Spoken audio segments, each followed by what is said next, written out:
নাটোরের নলডাঙ্গায় পল্লী বিদ্যুতের ভৌতিক বিলে ভোগান্তিতে পড়েছেন গ্রাহকেরা। পূর্বের চেয়ে দ্বিগুণ বিল হাতে পেয়ে দিশেহারা হয়ে পড়েছেন তারা।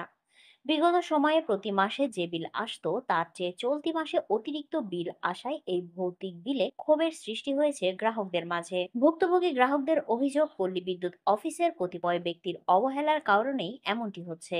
উপজেলার বিভিন্ন ইউনিয়নে পল্লী বিদ্যুতের বিদ্যুৎ বিল নিয়ে গ্রাহকদের মাঝে চরম ক্ষোভ ও তোলপাড় চলছে। অভিযোগ উঠেছে, মন গড়া বিল তৈরি করছে নলডাঙ্গা পল্লী বিদ্যুৎ সমিতি। এতে হতাশ ও বিক্ষুব্ধ হয়ে উঠেছেন উপজেলার পল্লী বিদ্যুতের গ্রাহকেরা।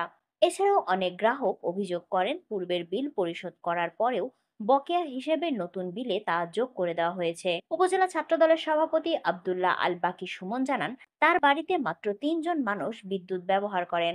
বিগত মাসের চেয়ে বিল এসেছে দ্বিগুণ। শুধু তাদের এলাকায় না, প্রায় এলাকায় একই অবস্থা।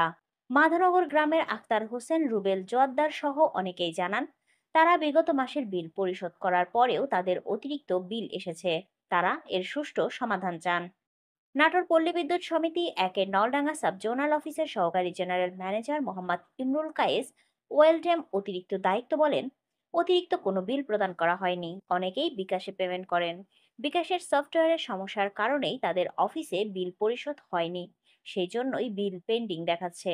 যদি বিল সময় মতো পরিশোধ না হয় তাহলে সময় অতিবাহিত হওয়ার পরপরই অটোযোগ হয়ে যায়। তারা গ্রাহকদের অভিযোগ পেয়েছেন, অফিসে গিয়ে বিলগুলো সংশোধন করে নিতে হবে।